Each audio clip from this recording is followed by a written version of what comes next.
Novamente, boa tarde a todos. Então, iniciamos nossa aula 5 de Tecnologia dos Materiais. O objetivo da aula de hoje é apresentar para vocês o planejamento desse mês, né, que a gente está retornando aí depois de um tempinho, umas semaninhas paradas dos estudos. E aí, esse mês, a gente finaliza o segundo trimestre e ainda começa o terceiro.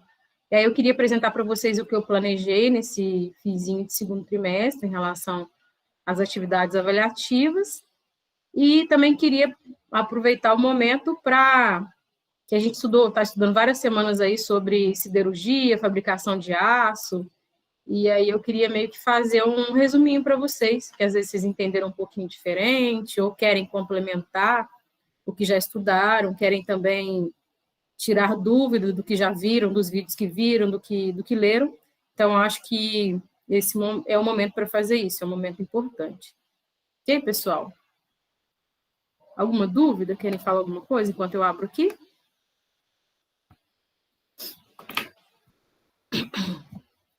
Conseguem ver minha tela?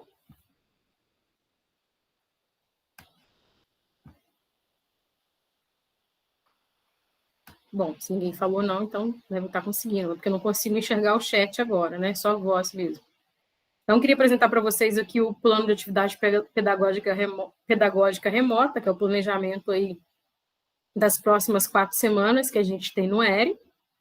A disciplina de vocês é de 80 aulas. Dessas 80 aulas, 68 serão durante o ERE, a gente já fez várias aulas, e esse mês aqui, especificamente, esse planejamento, que é o quarto PAPR, são 11 aulas que são planejadas. Então, na primeira semana desse planejamento, que é a semana passada, né, que começou semana passada, o nosso retorno, dia 11/1, eu propus para vocês uma tarefa, resumo da fabricação dos aços. Pessoal, só um minutinho que minha campainha está tocando. Alguém quer entrar na sala aqui, ó. Pronto. Então, foram 2 ou 3 semanas que a gente foi falando de fabricação de aço em partes. Primeiro a gente falou da mineração, quais são as matérias-primas para o alto forno, depois a gente falou de alto forno, de alguns equipamentos, depois a gente falou um pouquinho aí da questão da sustentabilidade em si, que tem como a gente produzir aço através de sucata. Então, foram muitas informações, e ao invés de eu passar uma prova, eu achei interessante fazer, que vocês façam um resuminho. Mas eu coloquei lá umas perguntas mais focadas. Essa semana, que é a semana 2 desse planejamento, a ideia é que façamos uma aula síncrona sobre a fabricação e o nome dos aços. Eu acho que rolou uma duvidazinha quando eu passei o exercício. E, por fim, na semana que vem, a gente faz uma avaliação de toda a matéria que foi dada no segundo trimestre, para finalizarmos as notas. Já na quarta semana, eu gostaria também de fazer uma outra aula síncrona com vocês, porque o diagrama de fases é um pouquinho complicado de aprender sozinho. Ele não é difícil, é super simples, mas talvez algumas pessoas não tenham um relacionamento muito bom com autodidatismo, e eu acho que introduzir o diagrama de fase vai ser melhor para vocês continuarem estudando depois, nas próximas semanas, sobre o assunto.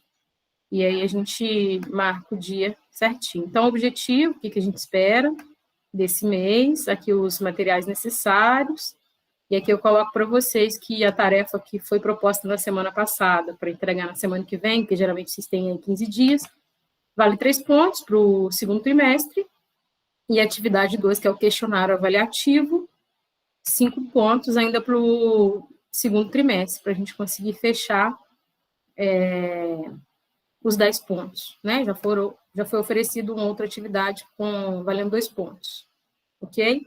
E aí, depois dessa terceira semana aqui, ó, depois que vocês fizerem esse questionário, paralelo a essa semana 4, a gente faz uma semana também de recuperação, se for necessário, né? Geralmente a gente faz uma prova, um trabalho de recuperação, aí vai ser paralelo essa semana 4 aqui. Acho que vou até colocar para vocês aqui, ó. semana de recuperação trimestral, para ficar mais claro. Enfim, é isso. Aí a gente, desde o início do ano, é estranho falar isso, né? Mas desde o início do curso de vocês, a gente tem separado esses horários de plantão de dúvidas pelo chat, pelo Siga, e tem também sempre esse link, que é o link Meet, para vocês fazerem um horário de atendimento também, através dessa ferramenta Google. E na minha agenda está sempre separado, de 2h30 às 3h30, toda segunda, que é o horário de aula de vocês, lá do horário, para fazer isso. Vocês ainda não solicitaram, acho que nunca solicitaram esse momento, mas está separadinho lá para quando precisarem. Apertou, professora, vamos combinar de tirar dúvida e estamos lá disponíveis, tá? Então, esse é o planejamento, já está lá no Siga de vocês. Ok, pessoal? Alguma dúvida, algum questionamento? Querem trocar alguma ideia sobre o planejamento?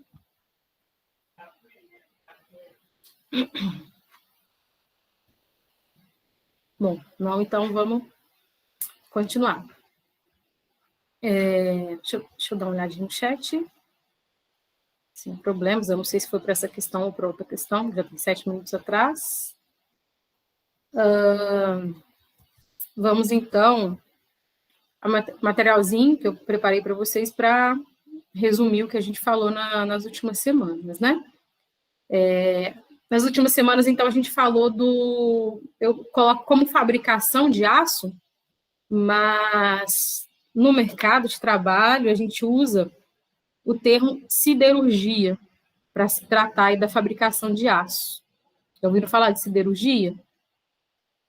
A palavra siderurgia, esse cinder dela, representa ferro em si, mas na verdade se a gente pegar do latim, cinder seria tipo estrela, alguma coisa brilhante, porque a primeira vez que o humano teve contato com ferro foi através de meteorito, tinha ferro no meteorito, e aí o meteorito eles achavam que é uma estrela, aí eles desenvolveram essa palavra em função disso. Então, siderurgia é a ideia aí, é a ciência de estudar o ferro.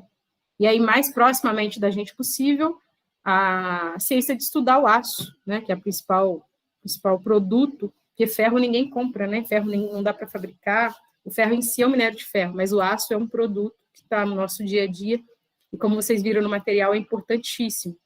Qualquer lugar que você olha na sua casa, na rua, no transporte, no esporte, em várias situações da nossa vida, o aço está presente.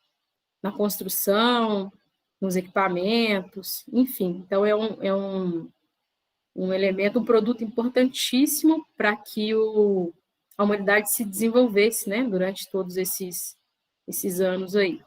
E aí eu fiz um resuminho para vocês aqui, não está muita coisa aqui escrita, mas é o que, de fato, vocês precisam saber. Claro, tem mais detalhes aqui, além desse slide, mas o que eu coloquei para vocês lá, ó, até coloquei aqui grande, que o resumo do processo da siderurgia é o seguinte: é um minério, né? Então, que sai lá da mineradora, que a gente extrai o minério de ferro, tá? E aí, junto a esse minério de ferro, a gente tem um outro material, que é o carvão. Na verdade, é o coque, ou carvão vegetal, depende de cada processo, pode ser carvão vegetal ou mineral. E aí, o carvão em si, ele não vai entrar, não é igual aquele carvão que a gente tem lá que a gente compra no supermercado para fazer churrasco, não. Um carvão mais nobre, a gente coloca o nome de coque, porque ele passa pela coqueria, que tira um pouco vamos dizer assim, da umidade dele, e realmente deixa ele lá com a qualidade muito boa para que ele seja o mais puro possível em relação ao carbono, porque a gente sabe que o carvão, aí, o coque, tem uma quantidade de carbono muito elevada. E esse carbono, esse elemento químico, vai fazer uma função importante lá para frente, né? Que a gente vai ver depois no alto forno. E o fundente, geralmente é um calcário, que tem a função lá dentro do alto forno de ajudar a que o carvão possa se misturar com o minério de ferro e a gente consiga tirar do minério de ferro somente o ferro, que interessa para a gente, que o ferro, a pedra em si, do minério de ferro, ela não vai ter só ferro, né? Ela tem outros elementos junto, tem alumínio, tem silício, tem fósforo, tem manganês, e o que a gente quer não são esses outros elementos químicos, a gente só quer o ferro. E esse processo que a gente está colocando os 3 aqui dentro do alto forno é justamente para conseguir deixar mais puro possível o ferro. Então, acontece aí, através desses 3 elementos, dentro do alto forno, que é o equipamento, a gente estudou alto forno, que acho que até coloquei para vocês lá, que tem altos fornos que funcionam anos e anos e anos sem parar, né? Um processo contínuo, que não vale a pena parar, né? Imagina você parar um alto forno, ele tem uma temperatura altíssima, muito esforço para poder parar, então ele funciona durante anos, sem parar, o tempo todo aí, entrando nele essas matérias-primas, o minério, o carvão e o fulgente, e dentro dele, através de temperaturas altíssimas, a gente tem processos de, a gente fala que na verdade, termoquímicos, né? Além de elementos químicos sendo modificados e existirem reações químicas, isso acontece através de calor, por isso termoquímico. E esse calor é muito importante para acelerar essas reações, como vocês veem lá na química básica, que talvez se eu não tivesse temperaturas tão altas, eu não conseguiria fazer algumas reações, ou elas seriam de forma muito menos produtiva, demoraria muito mais. Então, através dessas reações termoquímicas, eu tenho o primeiro produto aí, que é o ferro gusa, na verdade é um produto intermediário para a gente produzir o aço. Né? Então, o ferro gusa é um produto intermediário, que não é o aço pronto ainda, que ele já tem bastante ferro, tem carbono já, mas tem ainda muitos elementos químicos que a gente considera como impuros. Então, se eu pegar o ferro gusa, eu não consigo fabricar nada com ele, porque ele é muito duro, que ainda tem bastante carbono, e quebradiço, porque ainda tem muitos elementos químicos aí que não fazem parte do aço. Então, tem um percentual muito grande de impurezas que a gente fala, que são esses outros elementos químicos. E aí, por isso, a gente tem um outro processo que vai acontecer dentro da aciaria setor. E aí, pelo nome, né, aciaria, a gente se imagina que é onde vai fabricar o aço. Normalmente, pessoal, a gente vai ver daqui a pouco, tem empresa que é integrada, tem empresa que tem aqui o alto forno e tem a aciaria, mas existem empresas que só tem o alto forno e essa empresa ela vende o ferro gusa para outras empresas que têm a aciaria. Não sei se vocês já tiveram oportunidade de conhecer, a mais próxima que a gente tem aqui, que é integrada, é a ArcelorMittal. Então, a gente já fez algumas visitas técnicas lá. A campanha está tocando de novo aqui, alguém está querendo entrar. Pronto. E na Arcelor, por exemplo, é uma empresa é uma siderurgia integrada. Então, tem tanto a parte do alto forno, como também tem um outro setor que está integrado ali, que o ferro gusa chega até lá, e tem essa parte da aciaria. Então, a aciaria tem outros equipamentos, que são os conversores ou convertedores, e também os fornos elétricos. Alguém está querendo entrar? Joia. E aí, os conversores ou convertedores, vocês viram lá, a gente vai ver figuras aqui daqui a pouco também, eles têm um objetivo aí de melhorar as propriedades do ferro gusa.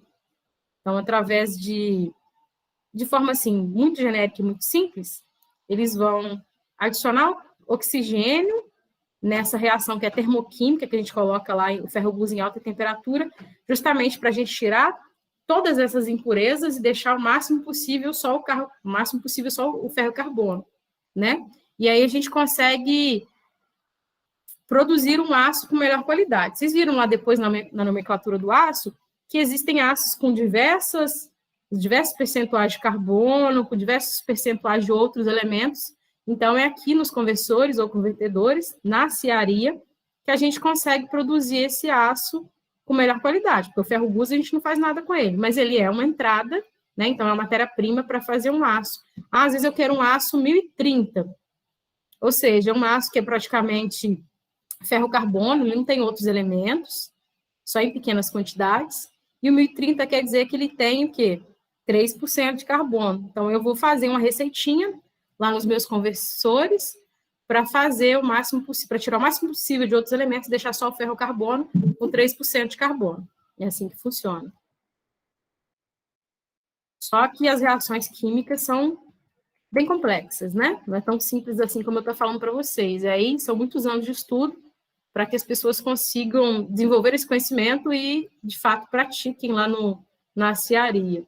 Dentro da cearia também tem os fornos elétricos. Os fornos elétricos são os equipamentos que a gente utiliza para poder produzir o aço, só que através da sucata. Então, a gente fala que é aquela logística reversa que eu falo para vocês, né? Uma logística reversa simples. Eu comprei uma moto zero hoje.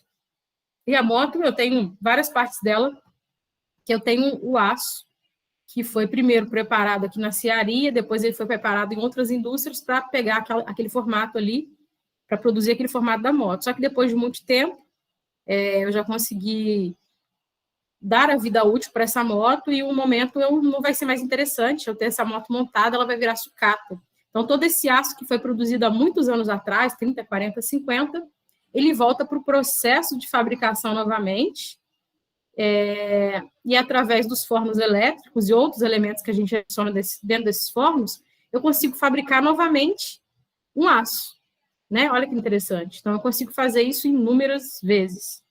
Então, coloco para vocês aqui que saindo do conversor ou saindo dos fornos elétricos, eu tenho o aço, mas em formato líquido ainda, né? E aí, nesse formato líquido, ele é vazado, o aço líquido, em grandes lingotes, lingote seria como se fosse um molde, e a gente pode fazer o lingotamento convencional. Por quê? Porque eu não consigo transportar esse aço líquido, né, em temperaturas altíssimas, né? Não é possível.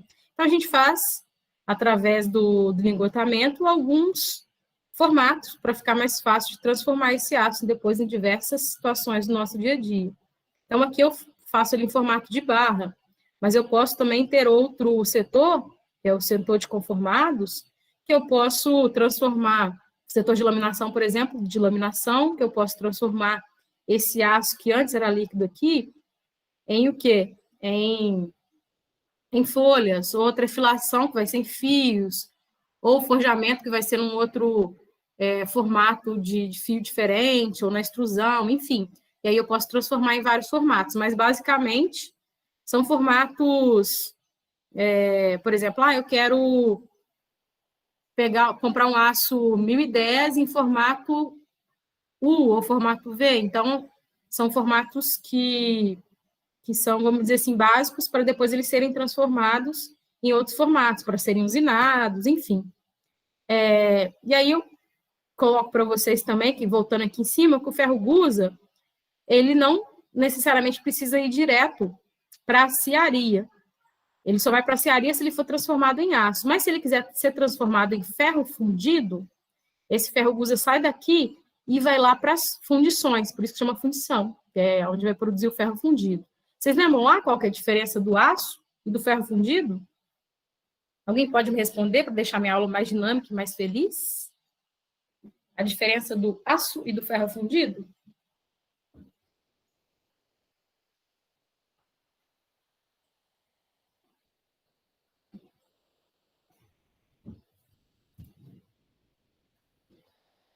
Pessoal, vocês não sabem? Eu estou com vergonha de responder.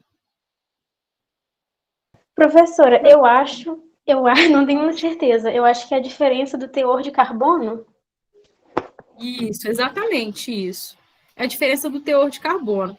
Aqui, quando a gente coloca essas três matérias-primas, o minério de ferro, o carvão e o fundente, a gente vai ter o ferro gusa. Lembra que eu falei que o ferro gusa é duro e quebradiço? Duro, porque tem bastante carbono, carbono tem essa propriedade de material duro, e quebradiço, porque ainda tem bastante impureza. Então, ele não é um produto para nada. Mas, através do ferro gusa, eu posso produzir tanto aço como ferro fundido. A diferença dos dois é que o aço tem uma quantidade menor de carbono, que pode ser de 0,2, 0,3% de carbono até 2% de carbono. Acima de 2% de carbono, a gente já fala que o produto é outro, que é o ferro fundido. E aí, vejam bem, o ferro fundido ele é muito duro, muito duro. E provavelmente eu não consigo usinar o ferro fundido, né? Eu não consigo pegar uma ferramenta e cortar o ferro fundido, porque ele acaba sendo muito duro e vai quebrar a ferramenta. Então, o que a gente faz? Lá dentro das fundições, eu consigo dar o formato para o ferro fundido. Eu quero fazer um motor de um carro. Posso fazer de ferro fundido. Então, vou ter um molde, e só que eu vou pegar esse ferro gusa e vou novamente esquentar, vou transformar ele em formato de líquido, vou adicionar outros elementos que são interessantes para poder tirar essas impurezas ou até adicionar outros elementos que vão transformar a microestrutura do material para melhorar a qualidade dele, e é como se fosse derreter o chocolate, por exemplo, e colocar lá dentro daquele molde para fazer um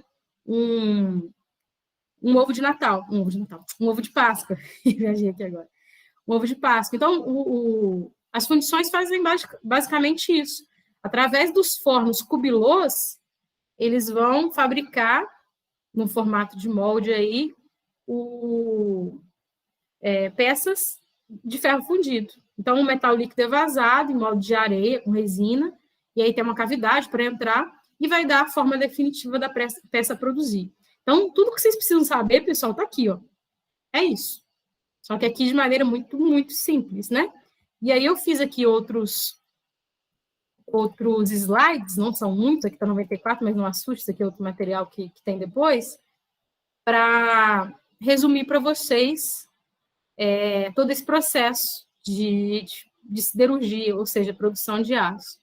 Então, reparem bem que aqui está uma fábrica integrada de fabricação de aço, uma siderurgia, e tem um esquema mais ou menos aí de cada parte da fabricação. Acompanhem comigo o que eu tenho, a gente fala que é sinterfeed, mas aqui é o minério de ferro, né? Aqui do lado o carvão mineral, e o carvão mineral é entrada por um setor que chama coqueria, então vai transformar o carvão mineral em coque. O coque é a matéria-prima aqui para fazer o ferro gusa, então ele vai entrar aqui no alto forno, esse é o alto forno. Aqui o minério de ferro. O minério de ferro, pessoal, vou mostrar para vocês daqui a pouco, quando você tira lá da mineradora, até mostrei para vocês quais são aí os principais minérios de ferro que a gente tem, ele vai ser em formato de pedra grande, junto com outras impurezas e tal, mas para entrar aqui no alto forno, ele precisa ser preparado, tá? Então, essa preparação desse minério de ferro, até coloco para vocês aqui, ó, geralmente vai acontecer no setor de pelotização, que vai transformar o minério de ferro em pelotas, e aqui vai ter o máximo possível de ferro, ou em sinter, são esses outros formatos aqui, ó, de sinter mesmo, que pode variar de 5 milímetros a 50 milímetros, ou até de granulado. Acima de 50 milímetros é ruim de alimentar o alto forno. Então, tem esse processo intermediário ainda, antes do minério de ferro entrar lá no alto forno. Vou voltar esse esquema aqui para mostrar para vocês. Aqui eu coloquei, ó, minério granulado ou pelotas. Então, são setores aí que a gente pode fazer. Então, daqui, desses processos de sinterização do minério de ferro, ele vai aqui, ó, para essa escadinha. Na verdade, é uma ponte rolante. Ele vai ser levado até lá no alto no final lá do alto forno. Esse alto forno aí, pessoal, pode ser do tamanho de um prédio, né? 30, 40, 50 metros de altura. É algo realmente impressionante. Então, um carvão aqui, e junto também, nesse processo, eu vou colocar aquela terceira matéria-prima, como eu coloquei para vocês aqui, é o fundente, que geralmente é uma pedra de calcário, que vai junto, desse tamanho aqui mais ou menos. Enfim, e aí dentro do alto forno, tem aqui para vocês o detalhe, tem a redução direta. Então, a redução é tirar o ferro dos outros elementos. Então, essa redução é feita através de temperatura, através do calcário que a gente colocou, e o carbono também ajuda a fazer aí algumas reações químicas para a gente ter o ferro gusa. Então, está aqui tudo acontecendo do alto forno.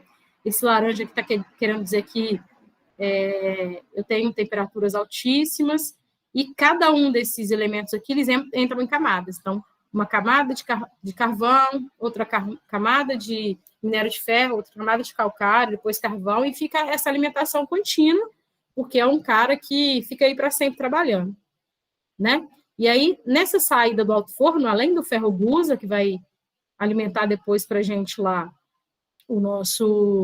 a nossa cearia, vai sair também a escória. Vocês lembram o que é a escória? Alguém sabe me dizer o que é a escória?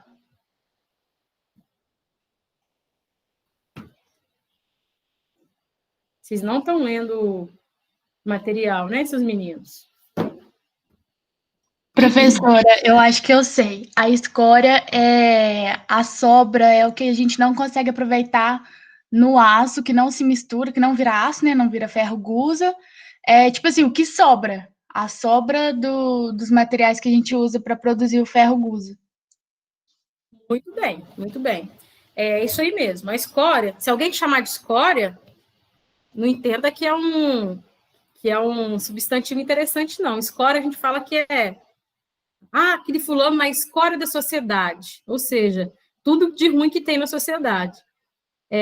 Como a gente vai fazer aqui alguns elementos químicos, vai fazer algumas reações químicas, sempre na reação química tem a saída. E essa saída, a escória é uma das saídas desses elementos químicos. O que tem basicamente na escória? É mais calcário, junto com os elementos que é o manganês, que a gente conseguiu tirar, com um pouquinho de alumínio que a gente conseguiu tirar, com um pouquinho de silício. Então, a escória para esse processo não vale nada, tá, pessoal? Mas para outros processos, por exemplo, a cimenteira adora a escória, porque ele tem um monte de elemento químico, ela é rica em vários elementos químicos. Para a gente, aqui nesse processo, não serve para nada. Então, ela é vendida para outros processos, tá? Mas para a gente, entendam que a escória é aquilo que não vale nada, é o lixo, entre aspas, desse nosso processo do alto forno. E aí a gente separa a escória, vende e continua com o ferro gusa aqui, ó. E aí eu mostro para vocês aqui que esse daqui são tipo uns carrinhos. São os carrinhos que rodam dentro da indústria, são os carros torpedos, não, vocês não ouviram falar de carro torpedo? São esses carrinhos que eles recebem esse ferro gusa, líquido ainda, em temperaturas altíssimas, e eles transportam aqui internamente esse ferro gusa líquido para dentro dos convertedores, que são esses caras aqui, tá? Em formato de pera, né? Geralmente em formato de pera, porque esse convertedor, ele abaixa para poder pegar o líquido, depois volta para fazer a reação química, depois abaixa de novo para vazar o aço. Então, ele tem esse formato aí de ficar virando, por isso que ele tem esse formato de pera, tá? E aqui tem as lanças aqui de cima, que vão lançar oxigênio, e o oxigênio vai ajudar a fazer reação química para a gente, de fato, tirar todas as impurezas de ferro gusa, todas a gente não consegue, mas a grande maioria, e, sobretudo, deixar aí o aço mais puro e mais próximo possível da receita que a gente quer, da receita que o cliente vai pedir. Eu quero um aço com 0,3% de carbono, com 0,2% de silício, não sei quanto de manganês, e assim vai. Então, através do oxigênio aqui, a gente consegue aumentar a temperatura, fazer essas reações, mas também esse oxigênio vai capturar cada um desses elementos que eu quero tirar do ferro gusa, tá? E aí, o outro caminho, e aí a gente vai estar aqui nesse processo ainda líquido de ligotamento contínuo, que eu vou ainda muito quente, vou passar dentro de algumas máquinas e eu vou esfriar através de formato aqui. Então, tem um ligotamento aqui que vocês estão vendo. Então, o aço líquido vai ser transformado nesses pequenos lingotes aqui, ou tarugos, ou placas, ou depois vai para a laminação, e pode ser laminação a frio, a quente, mas a gente não vai entrar nesse detalhe, não, porque tem outra disciplina de vocês que vocês vão estudar daqui para frente, que são os processos de fabricação. Então, vão entender a função, vão entender a extrusão, a trifilação, a laminação. Então, eu vou parar por aqui, não vou detalhar. E aí, então, a gente fala que essa parte aqui é a parte do refino primário, a gente está refinando o ferro gusa. Mas, na terceira parte dos estudos de vocês, eu mostrei também que tem como transformar o aço não só através do minério de ferro, ou através de tirar o coque da natureza, porque todo esse processo que a gente tinha falado até agora exige muito, muito da natureza. Então, são muitos aí recursos naturais que a gente está tirando, né?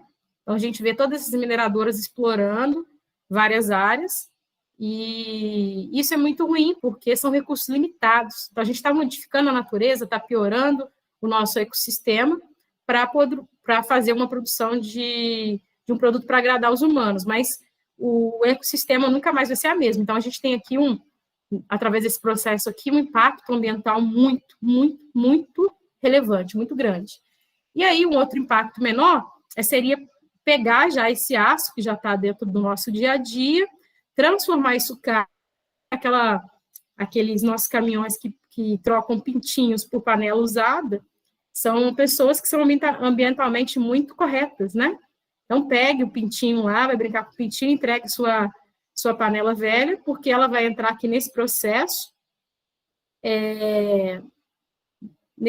aqui, que no caso esse outro equipamento, que é o forno elétrico, ou forno de indução, que através desses eletrodos, essas 3 lâmpadas em cima, ó, eu vou colocar muito calor nesses eletrodos aqui, através da energia elétrica vai transformar em energia calorífica, e eu pego essa sucata, derreto ela, faço aí as correções de elementos para poder sair o aço líquido e entrar aqui no mesmo processo de lingotamento contínuo, para transformar em flaca, tarugo, enfim.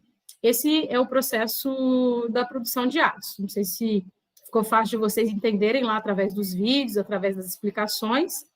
É um processo simples, mas realmente tem muito detalhe. Aí, outra coisa que eu queria falar para vocês é um pouquinho da parte dos materiais ferrosos, né? Me parece que lá no grupo foi a Ellen que questionou, porque eu coloquei lá para vocês, quais são os principais minérios que a gente tem, que o Brasil ele é realmente destaque na parte de mineração. O que é triste é que a gente vende esse minério de ferro para outros países, como a China, por exemplo, como os Estados Unidos, por exemplo. A gente vende minério de ferro, vamos dizer assim, a pedra. Depois a gente acaba comprando bem mais caro, já o aço pronto, transformado em outros elementos com valor muito alto, né? Então, a gente é uma indústria a gente fala que as nossas principais indústrias no Brasil são indústrias de base, ou seja, que fazem a extração do minério de ferro da natureza, mas o produto acabado, nem sempre a gente tem desenvolvimento. Por exemplo, automotiva, a gente não tem tanto know-how, não tem uma automotiva que a gente tem aqui, uma montadora de carros, que seja nacional, né? Todas essas são de fora, a gente não tem uma montadora brasileira. Ou é coreana, ou é chinesa, ou americana, ou até italiana, como a Fiat, a gente não tem uma. Então, a gente se especializou mais nessas indústrias de base, cimenteira, mineradora, enfim, siderurgia. Aí o que eu falei para vocês sobre matéria-prima é que o Brasil é destaque nesse minério de ferro, não só porque a gente tem uma quantidade muito grande dentro da nossa região, dentro da nossa área nacional, mas, sobretudo, porque o nosso minério de ferro é um minério de ferro que tem uma quantidade de ferro muito grande. É isso que eu perguntei para vocês lá. Ó. Reparem bem que no Brasil a gente tem muito esse mineral aqui, ó, que é a hematita. A hematita tem quase 70% de ferro. Mas existem outros minerais em outros países, por exemplo, na Austrália, que eles têm pirita e siderita. Reparem bem que uma mesma pedra de siderita e uma mesma pedra de hematita, no mesmo peso, vamos supor, 1 quilo de siderita vai ter 48,2% de ferro. O resto vai ser outros minérios.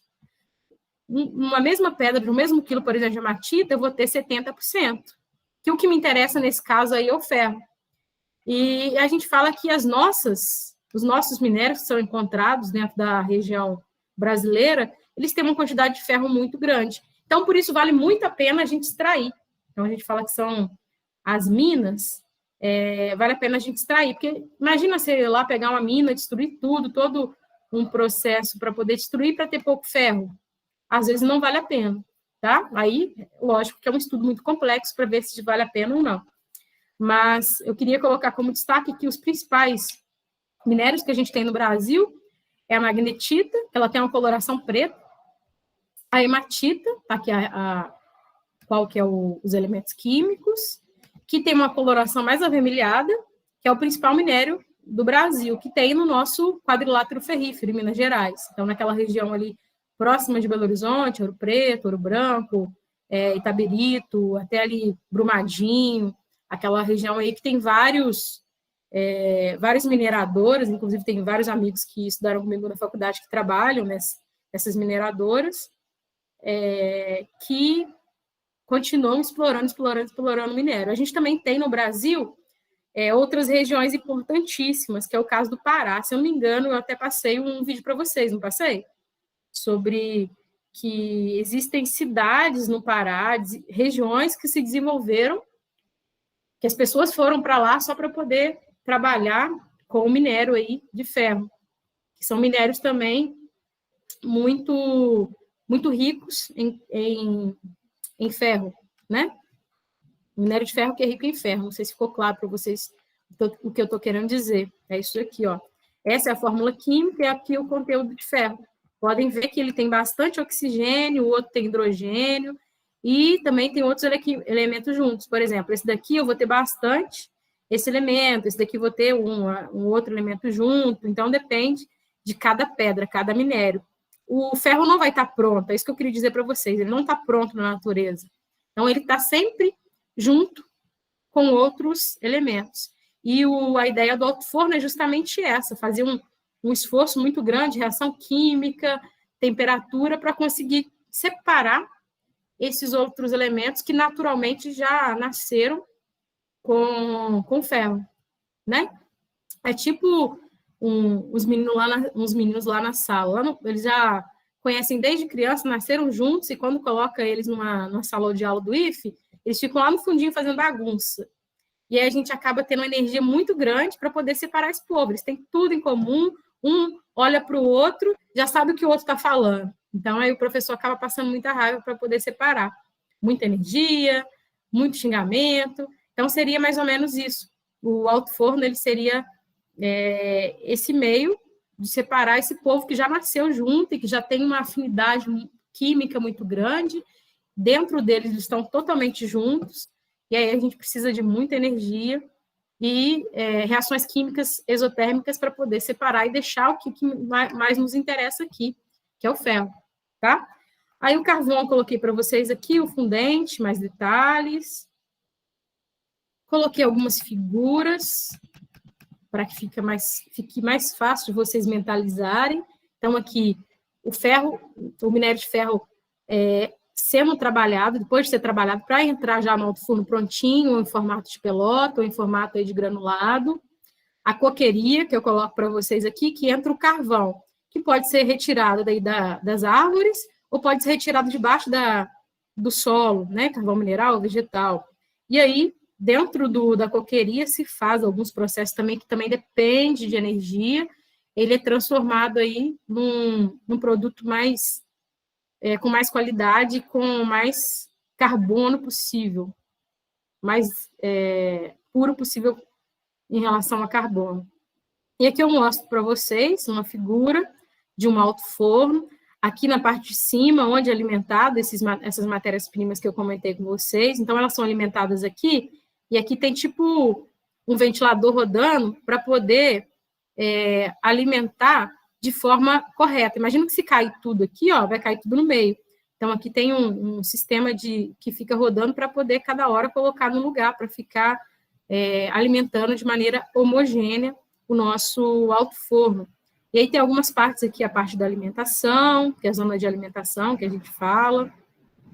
Tem uma parte aqui também, que é o 11, que é onde vai acontecer o escapamento dos gases. Aqui vai ter elementos químicos reagindo, e aí também vão existir alguns gases dessa reação que vai sair por aqui. Pessoal, esse gás joga direto no ambiente? Não, esse gás não joga, ele é filtrado, e essa energia, esse calor que está sendo utilizado aqui, inclusive o calor, é utilizado dentro dessa usina para movimentar outros processos, tá? Então, não se perde calor aqui, porque calor é dinheiro, né?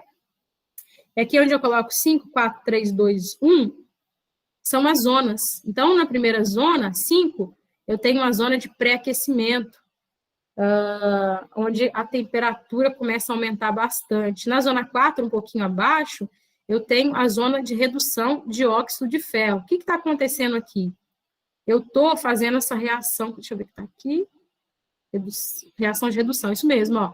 Eu estou pegando aqui uma pedra de hematita, por exemplo, tá vendo? Ó, ferro 2 ou 3, e estou juntando com o carbono do coque e do oxigênio, por exemplo, que está rodando ali dentro, que eu estou colocando através de sulfação. Então, aqui, ó, a hematita, a pedra da hematita, com temperatura muito alta, com carbono do coque, com fundente que vem com cálcio, por exemplo, que tem oxigênio, outros lugares que vai ter oxigênio, eu vou transformar em ferro, ou seja, o ferro separadinho, mas o quê? CO2. O que é o CO2, pessoal? É um gás, né? E esse gás aqui, ó, eu posso estar retirando ele do processo. E eu acabo fazendo uma redução. E isso quer dizer, então, que é a redução do ferro. Então, estou tirando o minério de ferro, eu estou tirando o ferro dentro do minério de ferro, através de uma dessas reações. Essa é uma delas, tá? Acontecem várias. Então, isso que a gente fala que é oxidação do óxido férrico, esse é o óxido férrico, mas também pode ser o óxido ferroso. Aí, outro elemento químico, vai acontecer a mesma coisa, que acontece um pouco mais abaixo, nessa reação, nessa parte aqui de baixo. Então, aqui, nessa parte 4, acontecem algumas reações, nessa daqui de baixo acontecem outras reações, e, por fim, lá no 2, eu já tenho a zona de derretimento. Então, aqui tem temperaturas altíssimas, chegando através dessa fornalha aqui, ó, dessa lança de temperatura, e essa temperatura vai estar dentro desse forno aqui, rodando o tempo todo, para fazer essas reações químicas. Aqui embaixo, pessoal, logo embaixo, reparem que no 9 e 10, eu já tenho um aço que ele já está, vamos dizer assim, líquido, porque dependendo da temperatura, ele muda, né? O ponto de fusão dele vai mudar ele, o aço, o elemento de sólido para líquido, em função da temperatura dele. Vai chegar numa zona de, como é que a gente fala? De ebulição não, de fusão, que ele vai ser fundido, vai ser transformado em aço líquido. Mas reparem bem que aqui, não sei se dá para vocês verem, deixa eu aumentar aqui, que tem duas cores diferentes aqui de líquido, um amarelo mais escuro e um amarelo mais claro. Não sei se vai dar para vocês repararem, mas a escória é o amarelo mais escuro. Ela tem uma densidade menor, então ela fica em cima, que é a parte aí que a gente não quer aproveitar no processo. Então, ela sai por um lado, ela vai estar mais em cima, então ela tem uma tubulação mais em cima, ela sai por aqui. E o ferro, na verdade, o ferro gusa, ele tem uma densidade maior, então ele é mais pesado, ele vai para baixo. Então, eu tenho outra tubulação um pouco mais embaixo, então aqui mais em cima a escória, mais embaixo é a tubulação do ferro gusa. E aí ele vai ser vazado aqui, ó, para ir para o carro torpedo. Então, esse é basicamente o processo do alto forno. É simples, porém detalhado. E aí, imagina que o engenheiro metalúrgico tem que entender todas essas reações aqui de cor, de cabeça, saber tudo que está acontecendo. Mas, basicamente, a redução do minério de ferro em ferro que acontece aqui dentro, tá? Não precisa saber muito detalhe, não. Eu vou parar um pouquinho, queria saber se vocês têm alguma dúvida aqui no alto forno. Se eu fui claro, ou às vezes ficou alguma coisa confusa, que é muita informação. Tudo tranquilo, galera? Professora, sabe nessas empresas que fabricam aço e tal, sempre tem, as pessoas são chamadas boca de forno. Onde que elas ficam? Então, as pessoas boca de forno trabalham no alto forno, mas não necessariamente só no alto forno, pode trabalhar nos fornos bibelô ou da aciaria. Mas são pessoas que, normalmente, elas tomam conta desse processo aqui de entrada e de saída do processo do alto forno. Então, pode acontecer, por exemplo, que se esse transporte aqui for manual, elas vão fazer esse transporte. Ou pode acontecer, por exemplo, são aquelas pessoas que estão vendo se aqui o processo de entrada do alto forno está funcionando. E tem aquelas ainda que, numa parada de um forno, que se faz a manutenção preventiva. Ou seja, o que a gente faz basicamente? Ver se todas essas saídas aqui estão obstruídas. O pessoal faz muito da manutenção, que aqui dentro para eu não jogar essa energia para fora, essa temperatura daqui para fora, eu tenho aqui umas paredes, que a gente fala que são as paredes que têm materiais para poder segurar essa temperatura aqui dentro. E essas paredes, com o tempo, elas vão perdendo efetividade. Então, o que a galera faz? A galera entra dentro desse alto-forno aqui, que é um negócio de 30, 40 metros, para quebrar essa parede e trocar essa parede por uma outra. Então, a manutenção que a gente faz no alto-forno. Então, depende do processo de fabricação. Elas podem ajudar a fazer aqui várias atividades. Muitas vezes esse processo aqui é automatizado, mas nem sempre tudo é automatizado, aí precisa do humano para poder trabalhar aqui perto. Mas ele não trabalha tão perto assim, porque, veja bem, ali dentro do processo do alto-forno, aqui dentro mesmo, posso chegar a temperaturas aí de 1.600, 1.700 graus. Nenhum humano consegue suportar isso. Então, aqui do lado de fora, ainda vai irradiar bastante temperatura. Então, essas pessoas que trabalham perto do alto-forno, a gente fala que é um trabalho muito cansativo e é um trabalho que exaure muita pessoa por conta dessa temperatura. Não sei se fui clara na minha explicação, mas aí depende. Tem várias atividades que são feitas aqui para assessorar esse equipamento, que é o alto-forno. Entendi, professora. Muito obrigada. Ah, imagina. Alguma questão, galerinha? Aqui eu explico para vocês qual que é todo esse movimento. O forno da cuba, tem uma contracorrente aqui embaixo de oxigênio, enfim.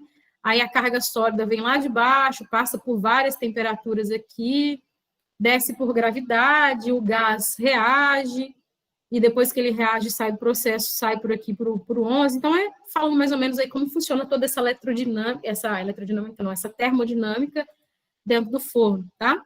E aí, o que é interessante aqui é que eu tenho as ventaneiras, que é onde ventaneira, né? Então, o nome já ajuda, que é onde eu coloco o oxigênio, através aqui das ventaneiras, para poder reagir com todo esse processo, né? E tirar lá o ferro sozinho e os óxidos de carbono, pode ser CO2, CO3, enfim, que vai sair lá em cima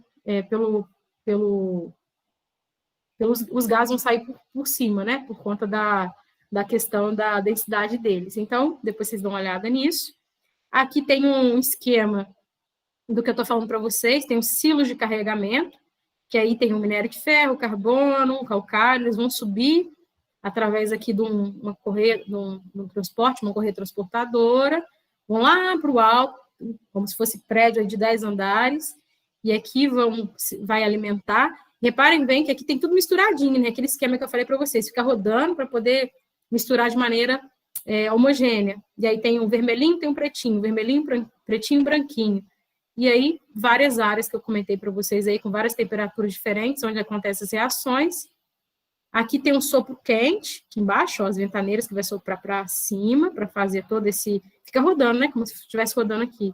E aqui embaixo, depois que fez toda a reação química, a temperatura está mais alta aqui embaixo, eu vou ter o ferro gusa e a escória, né? A escória em cima, mais leve, vai sair por aqui, e o ferro gusa mais para baixo, que eu vou ter os carros torpedos, né? Que tem um caminhozinho que está mostrando, tem usinas que esse carro torpedo ele tem um caminhozinho que é tipo um trem, né? Igual o trem, tem o caminho que é férreo dentro da própria usina. E o que eu queria mostrar, na verdade, nesse detalhe, são os gases que eu comentei, tá vendo? Ele vai sair pelo topo, depois que ele fez essa reação aqui, química, ele vai sair pelo topo em temperaturas altíssimas, e eu vou jogar para outros processos, regenerador, por exemplo, que faz a filtragem, que pode levar esses gases para outros processos dentro da própria usina. Então, esse esquema aí é interessante. Aqui uma foto, mais ou menos, para vocês verem como é que é um alto-forno. Não é muito novo esse alto-forno, mas o alto-forno também não, vamos dizer assim, é de 1990, mas não muda não, sabe? É pouca a tecnologia que a gente vê de construção. Mais ou menos isso. E esses tubulões aqui, ó, são os tubulões que fazem sair esses gases. E aqui em cima, deixa eu ver, mais ou menos, não, no caso do outro lado, é a alimentação dele, acho que nessa foto não dá para ver bem. E tem umas casinhas aqui, pessoal, que são as casinhas que a gente tem para fazer as manutenções, onde que ficam as partes elétricas do equipamento, enfim. Tá? Então, o alto-forno é isso. Aqui a cearia. Eu falo para vocês que a composição do ferro-gusa está muito longe da composição química dos aços, por isso, então, que a gente tem que reduzir o quê? O teor de carbono, que ele está muito duro, e também reduzir os outros elementos que a gente considera como impurezas, que é o enxofre, fósforo, manganês, alumínio, vários deles aí. Então, a gente faz reação química também, que é a oxidação, que é através da injeção de O2, de oxigênio, dentro dos convertedores, e a gente faz a reação química, que transforma em gases, e também no que a gente quer no final, que é o aço, que o cliente pede. Então, os conversores ou convertedores é basicamente isso. Existem conversores diferentes, igual eu mostrei para vocês 3, o Thomas, o Besser, o Lindstein também, são os principais, mas todos fazem a mesma coisa. Insuflam o oxigênio através de lança, geralmente um é por baixo, na construção, outros são duas por cima,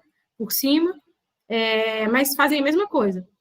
Faz a transformação química ali, reações químicas do ferro-gusa com oxigênio que é insuflado, tá? E alguns demoram mais tempo para poder fazer essa reação, alguns acabam tendo um volume maior, e isso varia de cada processo. Tá? E os fornos elétricos, que é onde a gente faz lá a questão da transformação da sucata, que é o aço antigo, num aço novo. Então, é isso. Aí tem alguns detalhes aí dos conversores, esse é o LD, como é que ele é na prática, aqui, ó. Lembra que eu falei com vocês que eles sempre vão fazer um movimento lá de entrada do carro torpedo, depois saída. Então, eles sempre se movimentam para poder, ó, transportar o ferro líquido, seja o ferro-gusa, seja o aço pronto. Aqui um outro detalhe de um outro conversor, formato de pera. E aí, bom, coloquei algumas fotos para vocês verificarem. Aí, ó, muita gente olhando o processo, não sei se diretamente trabalhando, né?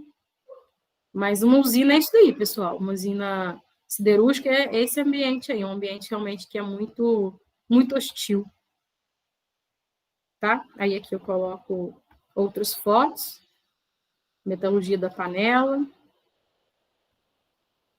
E aqui de um resuminho, né? A diferença deles. Eu acho que é isso que eu tinha para falar. Aqui o outro resumo, matéria-prima, que vai ser o carvão, que vai sair da coqueria, o minério de ferro que vai sair da sinterização, a sinterização pode se transformar em bolinhas, ou naqueles granulados, isso tudo vai entrar no alto forno, e aí do alto forno vai sair o ferro-gusa, a gente vai para a cearia tem os convertedores, e aí vocês podem ver aqui, ó, que está saindo o aço já pronto, só que líquido, e vai entrar no formato aqui de lingote, para transformar no aço em formato solidificado, vai solidificando. Aqui a aplicação, né? E por fim, finalizo aqui também outras fotos, para ficar mais claro ainda. Aqui, tá vendo? Um formatinho de granulado e aqui um formatinho de pelota. Mas o minério de ferro em si, quando a gente pega na natureza, vai ser dessa forma aqui, ó. Tá? Em pedra mesmo. Outras fotos para vocês verem de maneira diferente. Aqui o transportador, aqui os 3. O esquema da operação do forno. Aqui o carro torpedo, que eu comentei com vocês. O que é o carro torpedo? Aqui, quando sai a escória e o gusa, eu vou ter uns carrinhos aqui para receber. Esse carro torpedo ele também é todo preparado, porque imagina a temperatura que sai dali do aço. Então, eles têm que ser preparados. E, ó, reparem bem que dentro da usina integrada, eles podem sair através de trilhos lá para a cearia. Aqui está um esquema, tá vendo? Ó? Que o carro torpedo, geralmente, ele tem materiais, vou aumentar aqui para vocês verem, aqui está o aço líquido, e eles têm materiais que protegem aqui, que são os materiais refratários, que é esse que eu comentei que também não tem no alto forno, que são materiais que suportam altíssimas temperaturas, sem mudar, sem derreter, sem transformar, e eles também conseguem proteger para que esse calor não saia aqui para fora, para o aço e para o ambiente. Então, acaba que quando a gente tem calor que está se perdendo, a gente está perdendo dinheiro, né? Então, eles conseguem manter aquela temperatura ali dentro. A cearia, outras fotos. Aqui o lingotamento, que está vazando através dos lingotes, lingotamento contínuo. E aqui algumas questões. Por que o ferro gusa é duro e quebradiço? Como o gusa se transforma em aço? Algumas questões para vocês refletirem. Aqui outras questões. E eu só queria finalizar agora. Eu falo sobre a influência dos elementos de liga no aço. Essa parte eu só queria falar para vocês que a parte do carbono. Então, quanto mais carbono a gente tem no aço, mais duro o aço fica. Tá, pessoal? Então, eu vou adicionando mais carbono, o aço vai ficando mais duro. No entanto, quando ele fica duro, ele acaba ficando mais difícil de ser trabalhado e mais quebradiço. Então, isso que eu precisava falar para vocês. Então, ó, aqui está o percentual de carbono, e aqui está a resistência do material. Então, quanto mais carbono eu vou adicionando, ó, maior vai ser a dureza do material. Então, vou aumentando aqui a dureza, tá vendo? No entanto, ele vai ficando mais difícil de ser trabalhado. E aí ele vai quebrando facilmente. Isso que eu precisava falar para vocês nessa parte. Aí, cada elemento químico que tem no aço vai ter uma influência sobre ele. Aí eu coloquei um quadro para vocês aqui, ó, falando um pouquinho, resumindo um pouquinho disso, ó. O carbono, ele aumenta, quanto mais carbono, mais eu tenho resistência e dureza do material. Mas, por outro lado, ele reduz a dutibilidade, ou seja, reduz a facilidade de você conformar material, e ele reduz a soldabilidade também, ou seja, é mais difícil de você soldar o material que ele tem mais carbono, né? É difícil juntar aí os dois metais.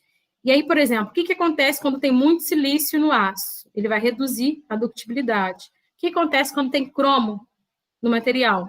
Ele aumenta a temperabilidade, ou seja, é mais fácil de fazer um tratamento térmico, ele aumenta a resistência à corrosão, então um aço que ele tem cromo é mais difícil de oxidar, é mais difícil de enferrujar. E também aumenta a resistência à abrasão. Então a galera da metalurgia fica trabalhando sobre colocar um pouquinho desse elemento aqui, um pouco desse, vai fazer um aço dessa forma.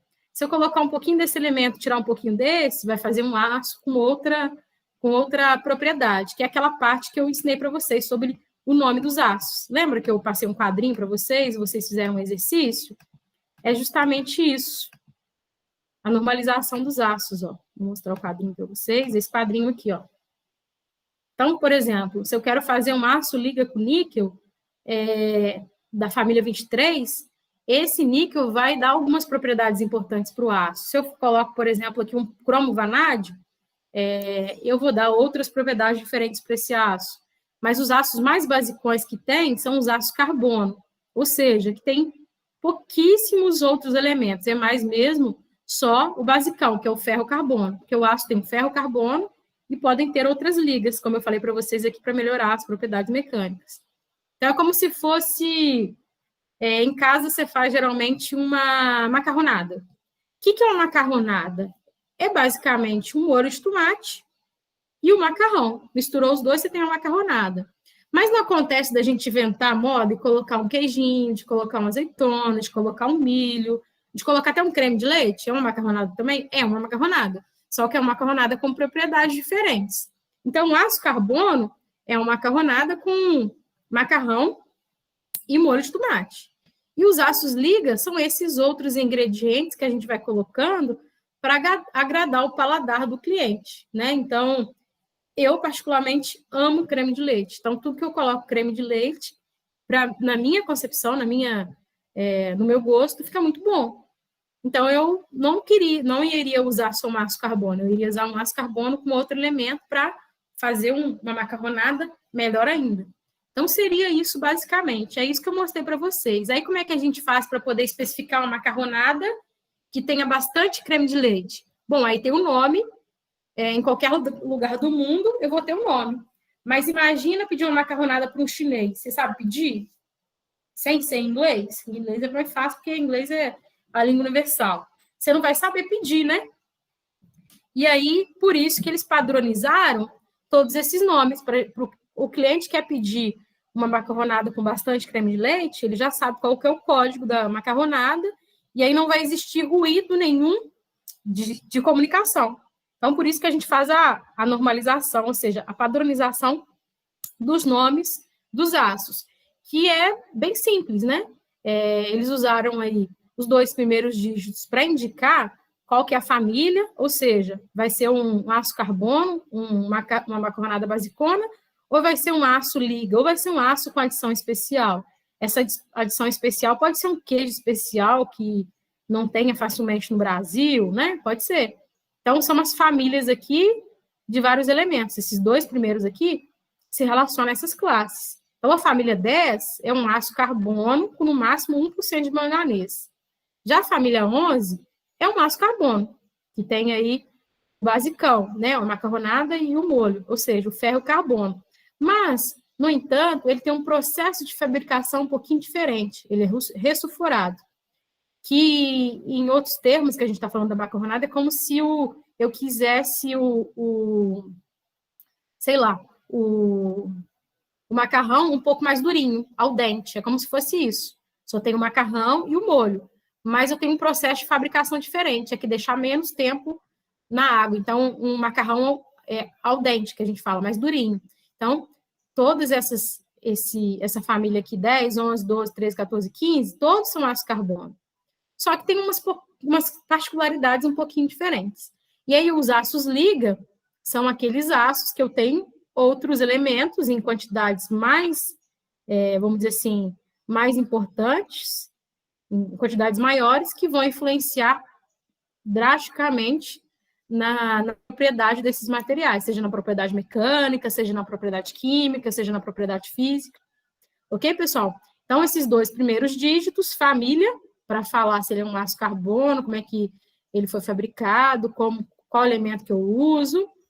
E os 2 últimos, que é esse XX que a gente está falando aqui, aí é uma outra interpretação. Fala o quê? Do percentual de carbono. Porque o percentual de carbono é importantíssimo no aço, muito importante mesmo, porque ele vai indicar como é que a gente vai trabalhar com esse aço nos processos de fabricação. Então, deixa eu ver aqui. Vou voltar aqui para vocês. Aqui. Então, os 2 primeiros dígitos, verdinho, família do aço, que eu mostrei para vocês ali algumas famílias, existem várias outras. E os 2 ou 3 últimos dígitos vão falar sobre o teor aproximado do carbono no aço. E aí, esse XX, você vai pegar o número que está aqui e dividir por 100. E aí você vai conseguir achar qual que é o percentual de carbono, tá? Então, quando eu pego, por exemplo, um aço Compang, que no caso aqui é a Comissão Pan-Americana de Normas Técnicas, que o Brasil pode estar nela, ou na Pan-Americana, ou na Sul-Americana, eu vou pegar um aço Copante, que é a norma que está falando sobre ele, 5140. O que quer dizer o 5140? Quer dizer que o 51 é a família 51, que a gente não vai precisar decorar, mas a gente pode olhar na tabelinha quais são os elementos químicos que tem nessa família 51. Sabe-se que ele não é o basicão, né? Porque o basicão tem um primeiro. É o 10, 11, 12, 13, 14, 15. 51 já é um aço ligado, com mais ligas, com mais elementos. Então, 51, família 51, e o 40, o percentual de carbono. Então, 40 não é 40% de carbono, tá, pessoal? Pelo amor de Deus, já vi gente respondendo isso na prova. Se responder isso, eu vou xingar lá no SIGA, porque vocês sabem que eu xingo mesmo na resposta de vocês. Então, galera, não é 40, é 40 dividido por 100. 40 dividido por 100 é 0,4. Então, 0,4% de carbono. Até porque, se for acima de 2% de carbono, já não é aço mais, já é ferro fundido. Agora, falar 40% de carbono, meus amigos, você não consegue fazer nada com um material que tem 40% de carbono, não, porque ele é duro. Vai ser uma pedra lá que você não vai conseguir fazer nada com ela. Então, tem que ter atenção quanto a isso. Como é que sim você vai falar 40% de carbono? Né? Nem 4% de carbono. 4% de carbono vai ser ferro fundido, não vai ser aço mais. Então, fiquem atentos a essa situação. E aí, pessoal, pode ser 2 ou 3 dígitos. Imagina que eu coloco aqui, ó, 51, 110. que vai acontecer? 110 dividido por 100 vai dar 1,1% de carbono. E aí, bom, ainda é aço, até 2% é aço. Então, pode ser 2 dígitos ou 3 dígitos. Ok, pessoal? Tá claro isso? Isso é bem simples. Vou dar um outro exemplo aqui, ó. Deixa eu ver se eu coloquei outro exemplo aqui. Aço 1020. É um aço carbono, basicão. E aí, olhando na tabela, ele tem até 1% de manganês e que 20 dividido por 100, 0,2% de carbono. Vou levar na tabela para vocês verem aqui, ó. Manganês, máximo 1%, e os dois dígitos ali, o 10, então, está querendo dizer que é um aço carbono, com no máximo 1% de manganês, aqui o elemento está aqui, nessa primeira parte. E os dois últimos dígitos, o 20, quer dizer que é 20 dividido por 100, 0,2% de carbono. Então, está querendo dizer que é um aço carbono 1020, é essa daqui que é a propriedade dele, que inclusive esse aço é muito normal no nosso dia a dia. Os nossos laboratórios, a gente realmente faz vamos dizer assim, as nossas atividades práticas no 1020, 1040, 1045, tá? É muito comum esse aço no nosso dia a dia. E um aço 1410, o que seria? Também seria um aço carbono, ou seja, aquele basicão, só macarrão e molho. No entanto, olha o 14, ó. No entanto, ele tem um percentualzinho pequeno de nióbio, ou seja, um aço carbono com até 0,1% de nióbio, ok? E aí, quando eu volto lá, 1410, 10 dividido por 100 quer dizer que é o quê? 0,1% de carbono. E assim vai. Eu vou passar lá para o chat, porque parece que alguém está perguntando alguma coisa. Ellen falou, passou sim. Pessoal, então é isso que eu tinha para falar para vocês. Agora eu vou abrir. É muita informação, realmente, mas era só para poder agregar essas informações, para ficar mais claro para vocês, para trazer algumas figuras, porque às vezes você está lá vendo um vídeo e não consegue entender, ou às vezes você está lendo e não consegue entender tão claramente. Aqui eu coloquei algumas usinas para vocês, só para vocês verem fotos. Aí eu vou passar esse material, se quiserem dar uma olhada, eu acho que é interessante, porque tem muita gente que entende mais vendo a figura, né? Eu, pelo menos, sou assim. Olhando, eu aprendo bastante. E aí eu abro para vocês para questões. Às vezes vocês leram lá, não conseguiram entender, ou tem alguma questão que eu pedi que vocês agarraram. Estou disponível agora, se vocês quiserem falar, conversar.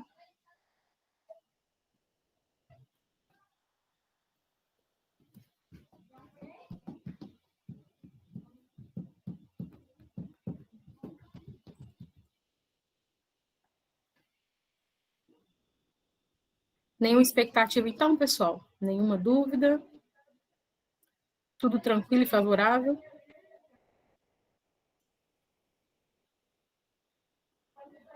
Bom, então, se ninguém tem nada para falar, acho que então vou terminar a aula. Acredito que, através dessa aula, dê para vocês fazerem aquele resuminho agora mais baseados, né? Mais conscientes do conteúdo. E na próxima semana a gente passa um questionário e avaliativo para fechar o semestre em relação à nota, ok? Fechou então, galera? Posso terminar a aula? No chat não tem nada.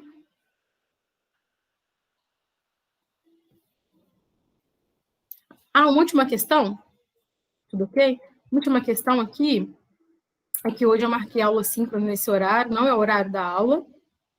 Aí eu queria saber o que vocês estão combinando com os professores em relação à aula síncrona. A gente faz realmente no horário da aula, pode ser aleatório, a gente combina uma semana antes, vocês olham a agenda de vocês. Como é que está funcionando isso? Só para eu colocar lá no PAPR e realmente eu vou ter a necessidade de dar uma aula para vocês daqui umas 2 ou 3 semanas, igual eu coloquei ali no planejamento. Aí eu queria saber sobre essa disponibilidade. O que vocês estão combinando? Eu vou só parar de gravar aqui, para não ficar tão longo assim. Mas podem me responder, por favor. A